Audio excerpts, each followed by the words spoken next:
I'm going to cover a topic tonight that's close to all of us. It's something that affects all of us at one time or another in our life. And it's something that happens to each one of us one day. And that's death. Losing loved ones, losing friends. How do we get through it? How do we cope? It's a traumatic time of our lives where we're sad, we're overwhelmed with grief. We can't avoid it. Doesn't matter how much money you got. Doesn't matter if you isolate yourself away from the world. It's something we're all going to face. Many of us have trouble accepting that. Maybe that's some of the reason why we're so upset and sad when someone close to us dies, because we're faced with our own mortality. It's actually our death that we're grieving to a certain degree. I've lost a lot of people in my life. I first lost my father when I was 6, followed by aunties, great aunties, grandparents, my brother, friends. So I'm no stranger, and it doesn't get easy. Each death is its own. It stands alone. Each person is one life, and it doesn't get easier, but we can live through it. We have to have a look on how we look upon the event of a death. It's a lot of sadness, and there's a lot of hard feelings that we carry around with us, and we find it hard to let go of the sadness, and it actually weighs our life down. And I admit it is a hard event to deal with. When you first learn of a death, if it's unexpected, or even if it is expected, it kind of puts you in shock. It's the only thing you can think of. It goes over and over in your head. Time kind of slows down. Everything's numb. It's surreal. And we're in the days like this, like for a day or 2 days, as we're coming to term with the event that's just happened. And that's natural. You don't fight that. Anyone out there who tells someone you've got to be strong, don't tell them that. You do not have to be as strong. You need to be able to mourn. You need to be able to grieve. You have to go through the grieving and mourning process. And you need to take your time with that. There's no set rule to how long grief is going to last or how long mourning should last. People shouldn't say that person should get over it, because it's a personal journey. It's a personal experience. But we need to get over it eventually for ourselves and get on with our lives. How do we do it? In Australia, we've been blessed. We've been fortunate because we haven't had wars come here. We haven't had famine. We haven't had uprisings. It's been a relatively safe country to live in. We live in secure houses with shelters from the elements, and for a long time there wasn't a great deal of death, or death was just part of life. But there wasn't a big amount of people dying, except for it when the wars come along, the Second World War, etc. Mothers lost a lot of sons, fathers lost brothers, and sons lost fathers, etc. Like a lot of people died, but in the recent events the last few years with COVID and the pandemic, the lockdowns, depression, there's been a lot of death. There's been a lot of death, and people aren't coping with it. People are honestly not coping with it. People are at a loss. They've lost their drive. They've lost their sense of security. They think, why go on? We're just going to die. Like, people are just dying unexpectedly, suddenly. And like, in my 55 years on this earth, I've never seen anything like this, with the amount of people that have died just out the blue in their sleep. And that, I'm not going to go into any reasons or speculate why, or this isn't about that. This is about dealing with a person's death. Well, as I said, you need to grieve. You need to grieve that person. You really need to grieve it. You need to cry. You don't have to be strong. Let it all go. Let it all go. Because the more you love that person, the more it's hurt you. Your pain is a sign of the love that you had for that person.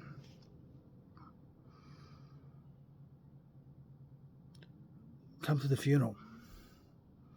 Now, I think this is where our culture kind of gets things a little bit wrong, and it doesn't help with the healing. It doesn't help with us moving forward. The majority of funerals are very somber.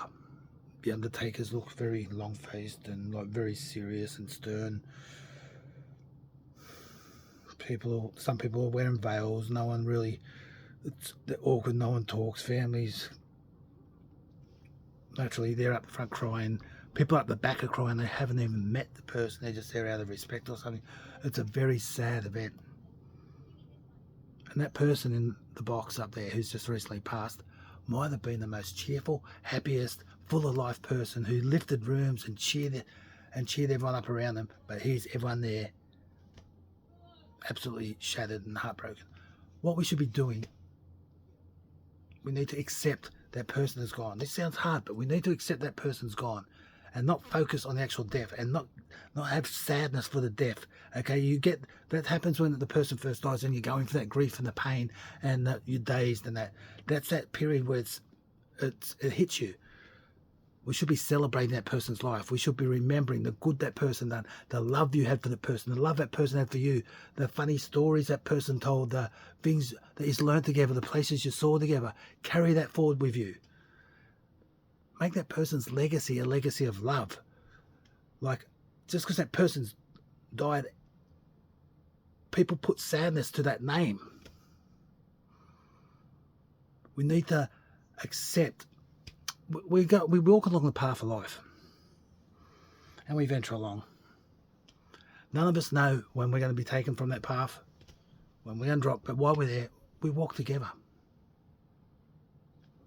Walk together, enjoy the good times, help each other up if you stumble. But once someone's taken from that path of life and has moved on, don't focus on the day, the event, the time they got taken from the path of life, or why or how. They've been taken. It cannot be changed. It cannot go back. You cannot bring them back at all. But what you can do is take them forward with you in your heart. As I said, the love, the happiness. Take forward the positive aspects of that person. Some people, I've been guilty of this myself, but some people, they hold on to people's possession, the deceased possessions, like clothes that they'll never wear, clothes that don't fit, things that they'll just little knickknacks that because they think they're keeping that person with them by doing that. In some countries, in some cultures, that they either burn that person's clothes or they give them away for different reasons. I suggest clear the house out of most of their stuff. They don't need it anymore, and you don't need it because it's just going to bring you sadness. It's just going to it's going to keep you depressed. You need to just take forward the happiness. Every time you smell their clothes or see them, you're going to be sad. I want you to do an experiment right now. Just an experiment. Think of a friend who's alive and you haven't seen them for 6 months. They might be on another side of the country, overseas, caught up in life. You just haven't seen them. You haven't caught up for a while. And think of them now. Think of a happy time you had together. It could be something you've done at school. And picture their face. Picture the laughter.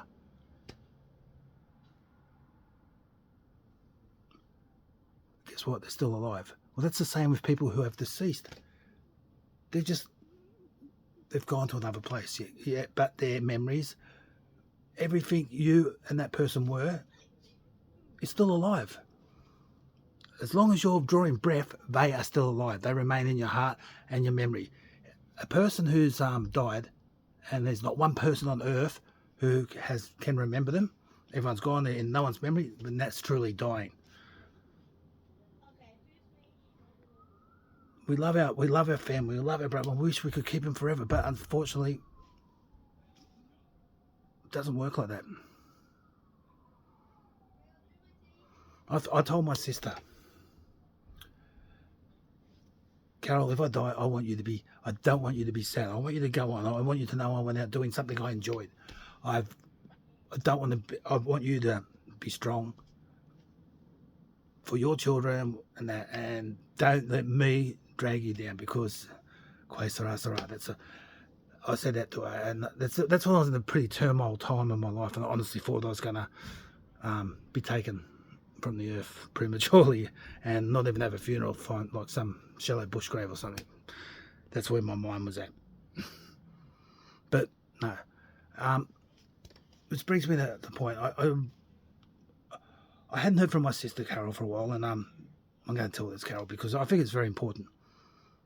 And finally got caught up with her, and I was on the phone for her. We had a good hour chat. It was a really good catch up, and like she's done a lot for me. Like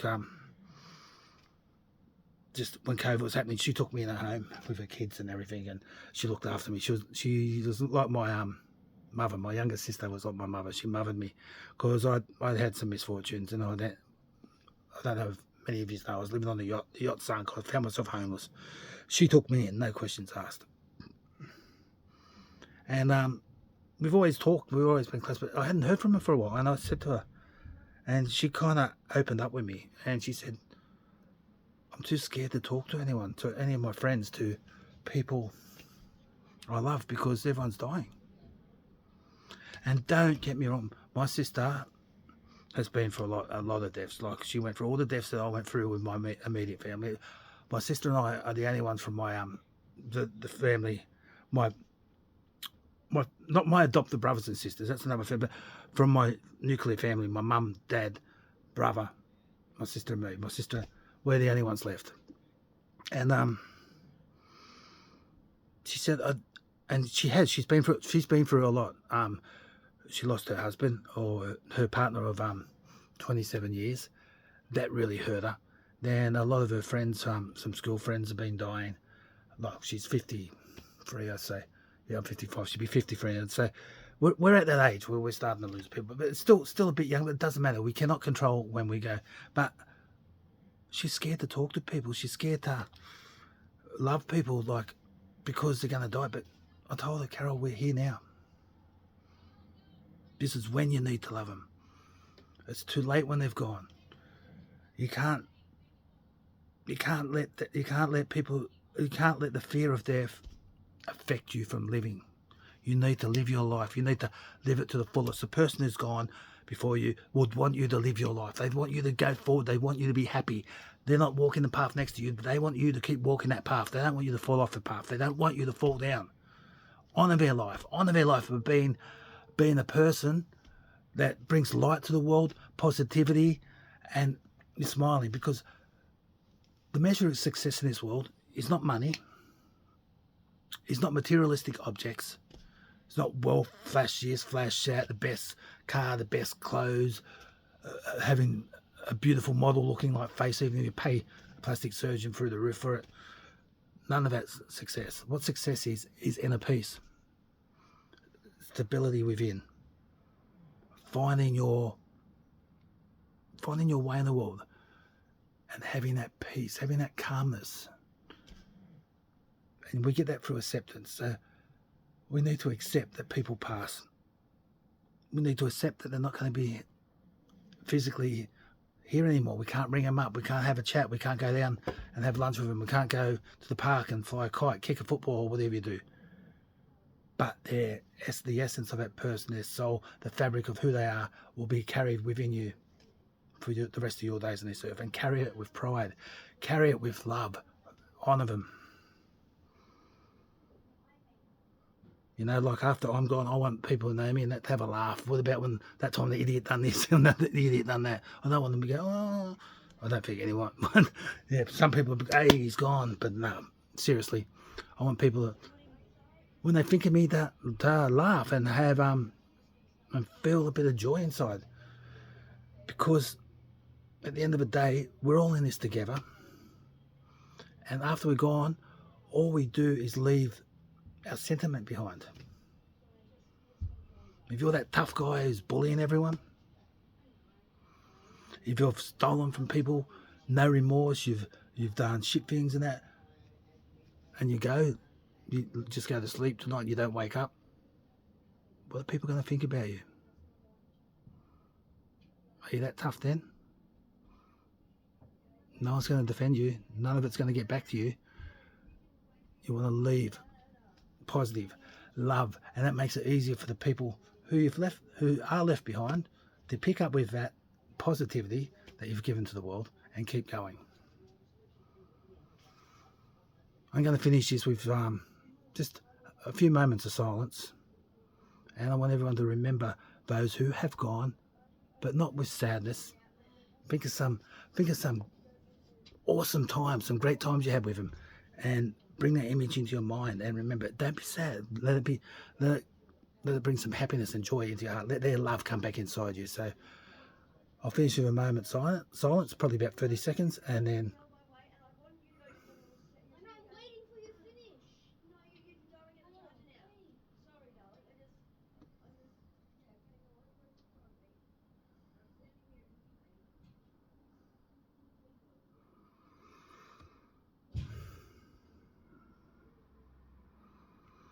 I was just thinking about my brother Mark, who he died at 16, and we share the room from that for 16 years, the whole 16 years of his life. Well, I left him.